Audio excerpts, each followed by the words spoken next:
Hi there, Robin here from Exquisite, and today we have an exciting new mixer.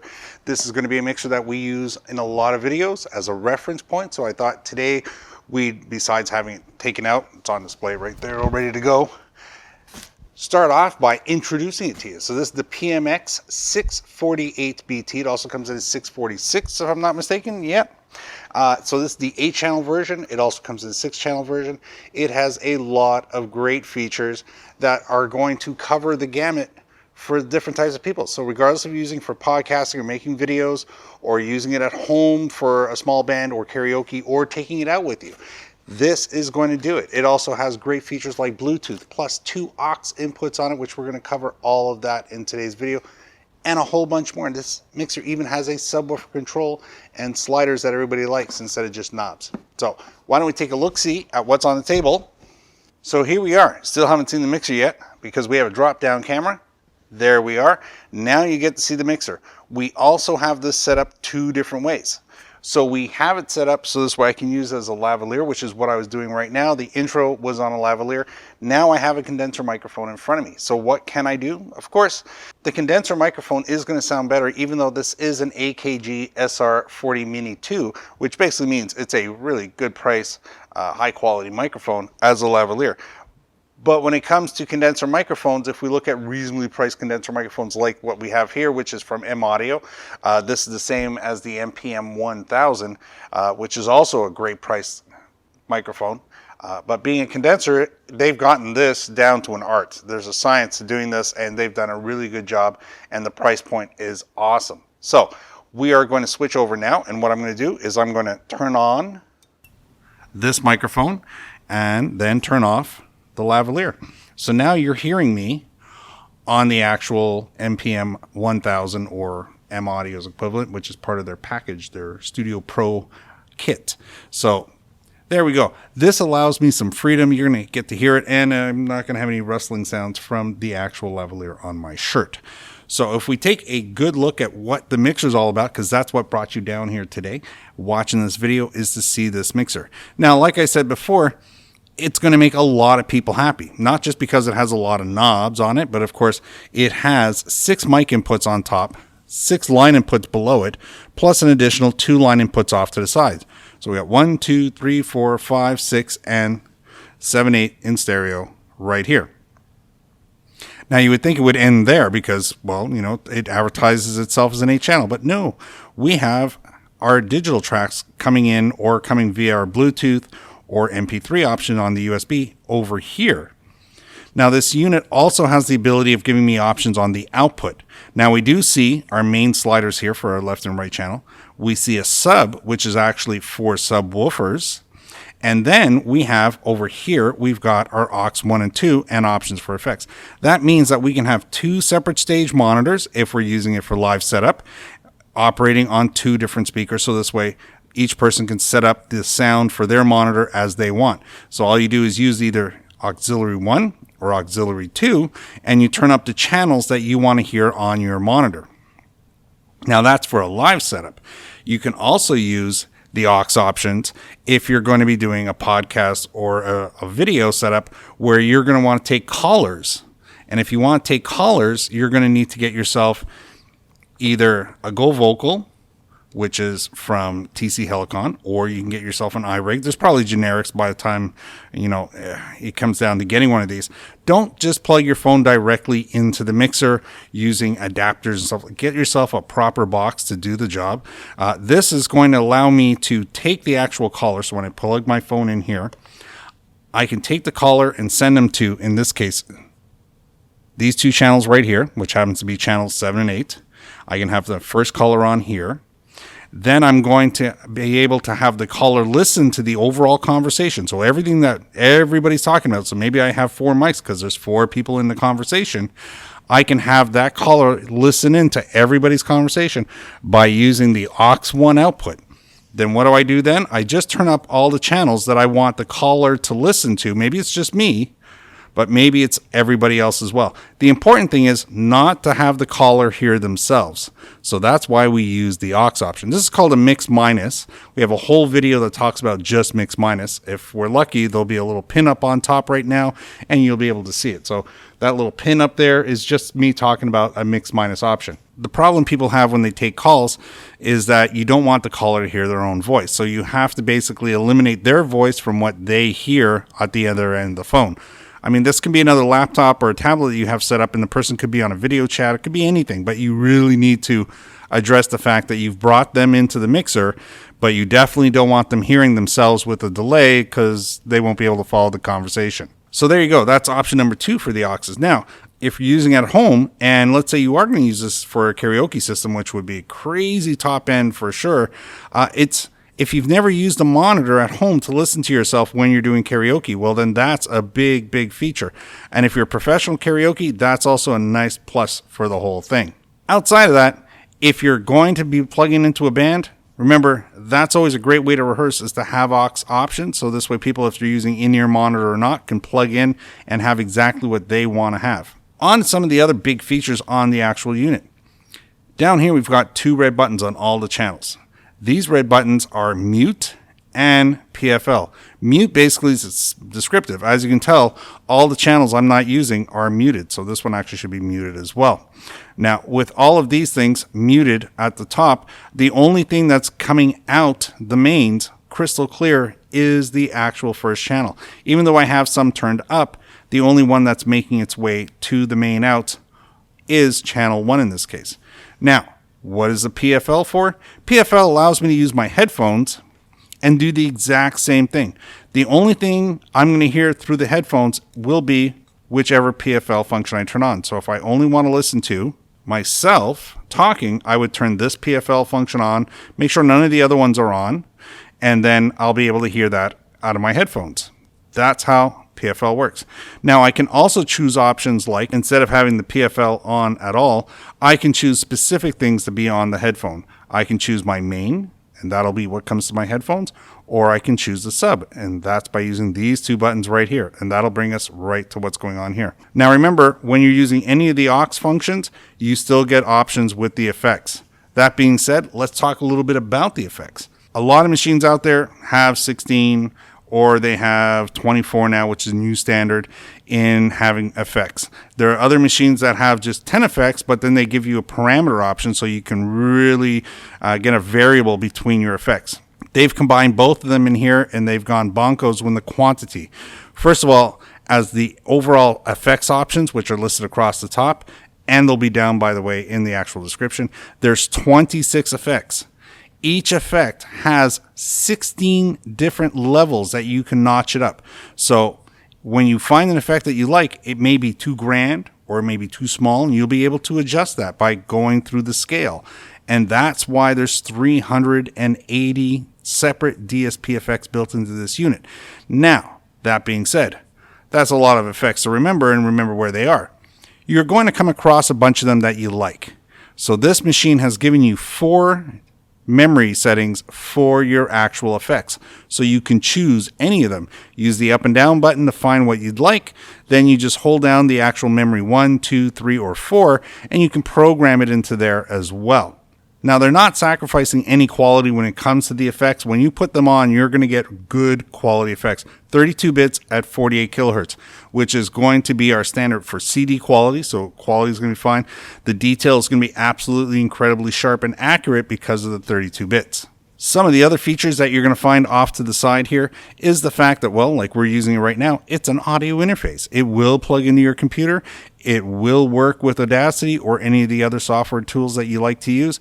It even has built-in Bluetooth. So if you don't want to connect anything directly into it, but you do want to play from your phone or tablet onto the mixer, you can simply just set the Bluetooth, pair off to it, and you'll be all set. So when we're looking at the high, low, and mid options on it, basically, it's like, cream and sugar in your coffee. There's no right or wrong, just what you like. And when you get a mid option, well, that's like pumpkin spice. It's really going to affect that mid range. So you'll be able to turn it up and turn it down and get it just right for you. Now, remember, all knobs go to the left, not just to the right. So a lot of times you're going to want to, pull something back instead of turning something up a lot. So I might pull back a little bit on the bass and a little bit on the highs and just turn up the mids a little bit. Or maybe I did the opposite where I pulled back a little bit on the mids and I've added a little bit more highs and lows. That's what's going to happen, and you can adjust everybody separate across the board. Now, at the very top, you do get a red knob. Now, that's gain control across the whole board. So this is going to allow you to increase how sensitive your equipment is when you plug it in. So it could be a little sensitive or it could be very sensitive depending on how much you set the gain. Down at the bottom, here we are, sliders across the whole board. So once you've set up the channel the way you want, you're going to determine how you want your slider set up. So it's always good to adjust the lowest instruments or lowest voices first and then bring in the stronger equipment afterwards. This allows you to get a good even balance, what you're looking for to reach out to the mains. Now you can even be specific. If you want to dedicate a channel to just be a left or a right, they give you pan options across the whole board. So big pluses across all of that. Now remember, they even do a little extra. When we look at the top, of course, we talked about all the inputs on it, which we had 6 mics, 6 lines across the bottom of there, plus 2 additional lines off to it. The next set of inputs are going to be both your aux1 and aux2, which are what's coming off the board here. Then we have our headphone jack and then a return channel. So if we were going to use a processor or any effects and we want to send it out and bring it back in, you can do that using the return option, and there's a matching knob for it right here. Now, not everybody always uses headphones to listen to what they're doing. So you might have a main output. You could use some actual monitors on your table or in your studio to play back. So they give you a room output option.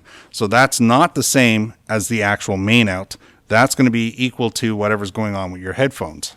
Subwoofer output does come as either balanced or unbalanced. And of course, you can go from a 1/4 inch to an XLR if that's what's required. Then beside that, we're going to have our main XLR outputs and main 1/4 inch outputs. So we have tried it, and you can run both of them at the same time. But I would recommend if you're going to go XLR, use balance cables for your 1/4 inch. That just keeps everything happy. Now, for some of the light options off to the side, of course, the USB cable's slightly in the way. So we'll try and move that out a little bit. And hopefully the camera still catches it. First buttons are phantom power. Now, none of this would be working right now if we didn't have phantom power, and of course we didn't have it turned on. You can have a mix of microphones because right now we do have the wireless still plugged in on channel 4. It's not requiring phantom power, just the actual condenser microphone on one.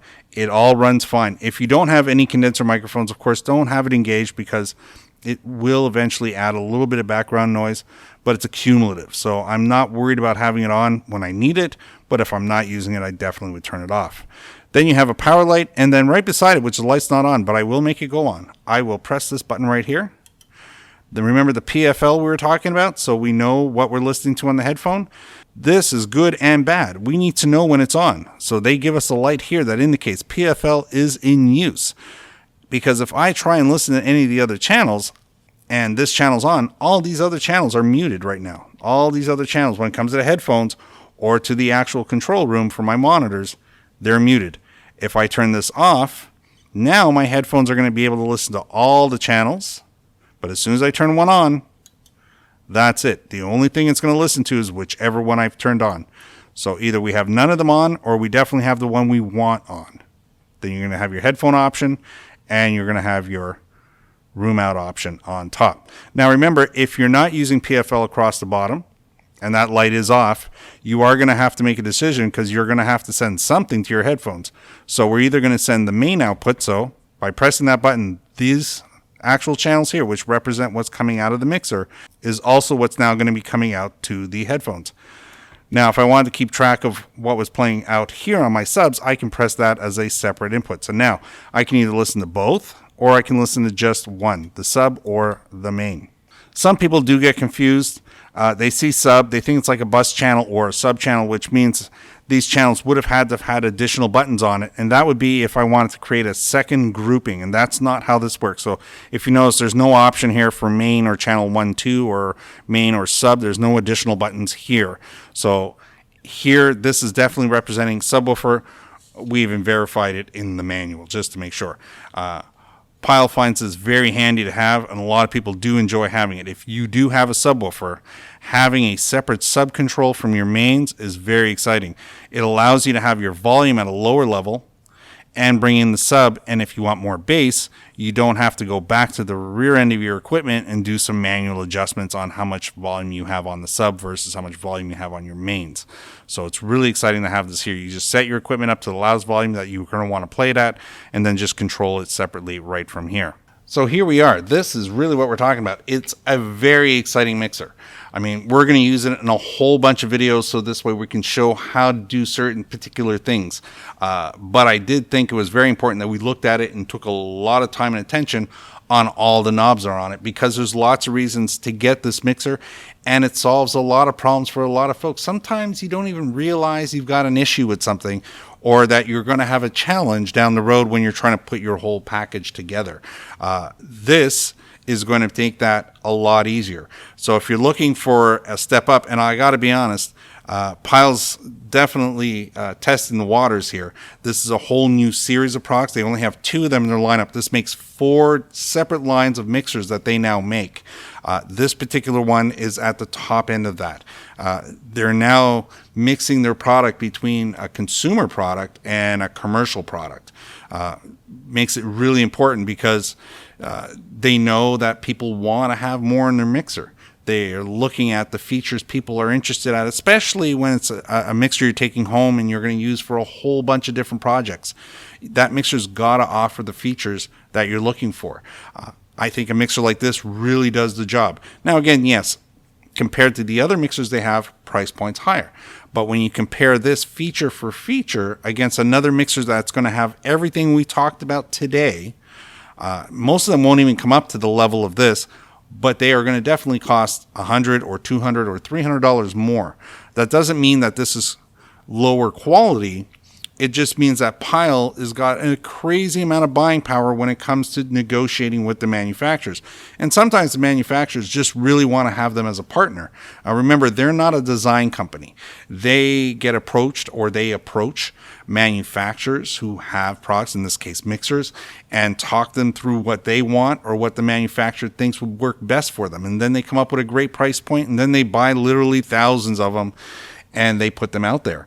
Again, they're not trying to create a price point that's so high that, you know, it just becomes another mixer in a sea of mixers. Because to be honest, there is like 1,000 mixers out there to choose from. This is just one of them. But if we are going to start filtering out features and value and performance, this is definitely, as more people start using it, are going to realize this is really, really nice. Now, could they have done better? Of course, they could always do a little better. I mean, it's always throwing, you know, a little bit more in here and a little bit more in there. And maybe when we see more lines to this product besides the 2 they have, maybe they'll start addressing that.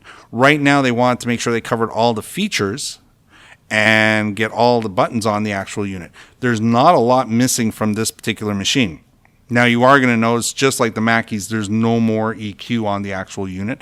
And that's because we're mostly going to use this online as well, or we're going to just basically be setting it up for recording purposes. Now, that being said, the audio interface in here is like a lot of other mixers.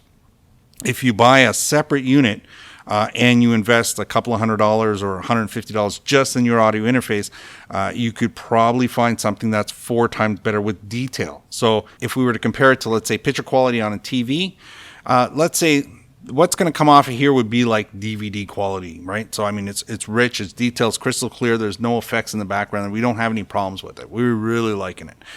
But when it comes to recording things, you also have options like, you know, Blu-ray or 4K or, you know, all that kind of stuff. So you can make the recording even better than it comes out of here. Now, the important thing is it is digital. It is 48 kilohertz, and it is running, and I think it's at 24 bits. But the key word here is 48 kilohertz.